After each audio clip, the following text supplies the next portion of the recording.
সহবাসের পরে মেয়েদের জন্য ফরজ গোসল না করে ঘরের কাজকাম, রান্না বাড়া ইত্যাদি করা, বাচ্চাকে দুধ খাওয়ানো, এগুলো জায়েজ আছে নাকি না জায়েজ? গোসল ফরজ হওয়া অবস্থায় গোসল না করার আগ পর্যন্ত কয়েকটা কাজ করা নিষেধ। 1, নামাজ পড়া নিষেধ।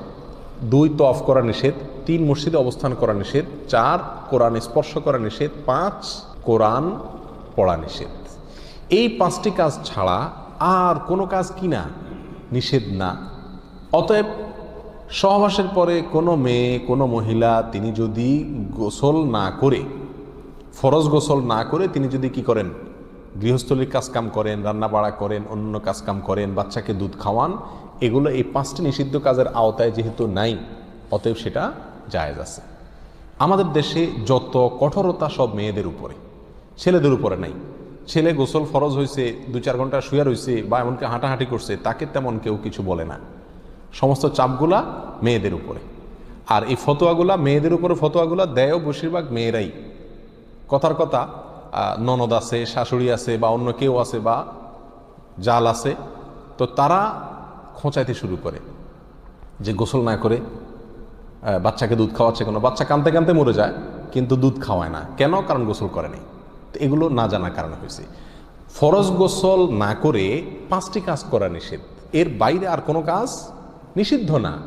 অতএব এমনকি আপনি রোজাও রাখতে পারেন, কি ফরজ গোসল না করে রাখতে পারেন বলতে সাহারি খেতে পারেন, সাহারি খেয়ে রোজা শুরু করতে পারেন। তাহলে আপনি বাচ্চাকে দুধ খাওয়াতে পারবেন না, কে বলেছে? বাসায় কাজ করতে পারবেন না, কে বলেছে? তবে হ্যাঁ, যদি আপনি ফরজ গোসল একটু দেরিতে করতে চান কোনো কারণে, তাহলে সেক্ষেত্রে অন্যান্য কাজকামের সুবিধার জন্য ওযু করে নেওয়া উত্তম। সহিহ মুসলিমের এক হাদিসে আসছে, নবী আলাইহিস সালাতু ওয়াস সালাম গোসল ফরজ হলে ওই অবস্থায় যদি কেউ ঘুমাইতে চায়, শুয়ে থাকতে চায় অথবা অন্য কোনো কাজ করতে চায়, তাহলে তাকে ওযু করে নেওয়ার পরামর্শ দিয়েছেন। অতএব ওযু করে নিয়ে এরপর অন্যান্য কাজ করা উত্তম। এর বাইরে ওযু ছাড়া যে সে কিছু করতে পারবে না, ব্যাপারটা এরকম না। একবার আবু হুরায়রা রাদিয়াল্লাহু তাআলা আনহু, তার সাথে নবী আলাইহিস সালাতু ওয়াস সালামের দেখা হয়েছে কোনো এক রাস্তায়, এই অবস্থায় যে তার গোসল ফরজ হয়েছিল। তো আবু হুরায়রা রাদিয়াল্লাহু তাআলা রাসূলুল্লাহ সাল্লাল্লাহু আলাইহি ওয়াসাল্লামকে দেখে এড়াইয়া চলে গেছেন, একরকম পালায়া চলে যাওয়ার মতো, যায় তাড়াতাড়ি করে গোসল টোসল করে তারপরে আসলেন। নবী আলাইহিস সালাতু ওয়াস সালাম জিজ্ঞাসা করলেন, আবু হুরায়রা তুমি কই গেছিলা, তোমার দেখলাম? বলে, ইয়া রাসূলুল্লাহ, আমার গোসল ফরজ হয়েছিল, তো আমি আপনার সঙ্গে বসবো, সময় দেব, ফরজ গোসল অবস্থায় আমার কাছে জিনিসটা অপছন্দ লাগলো, নাপাক অবস্থায় এভাবে থাক, আপনার সাথে সাক্ষাৎ করব। তখন নবী আলাইহিস সালাতু ওয়াস সালাম বলেছেন, সুবহানাল্লাহ, মোমেন আবার নাপাক হয় নাকি? অর্থাৎ এটা তো একেবারে তোমার পুরো বডি নাপাক হয়ে গেছে, টাচ করলে আমি নাপাক হয়ে যাবে, ব্যাপারটা তো এরকম না, তুমি এটাকে এত কঠিনভাবে নিয়েছো কেন?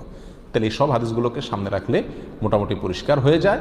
আমাদের আয়েশা রাদিয়াল্লাহু তাআলা আনহা থেকে এক হাদিসে আসছে, তাকে জিজ্ঞাসা করা হয়েছিল যে নবী আলাইহিস সালাতু ওয়াস সালাম গোসল ফরজ হলে তিনি ঘুমোতেন কিনা? তিনি বলেছেন হ্যাঁ ঘুমাতেন। কোনো কোনো বর্ণনা আসছে ওযু করা ছাড়াও ঘুমাতেন। তাহলে বোঝা গেল ওযু করে নিয়ে ঘুমানো, ওযু করে নিয়ে কাজকাম করা উত্তম, কিন্তু আপনি যদি নাও করেন তাতে কি হবে না, কোনো গুনাহ এতে হবে না। আল্লাহু আ'লাম।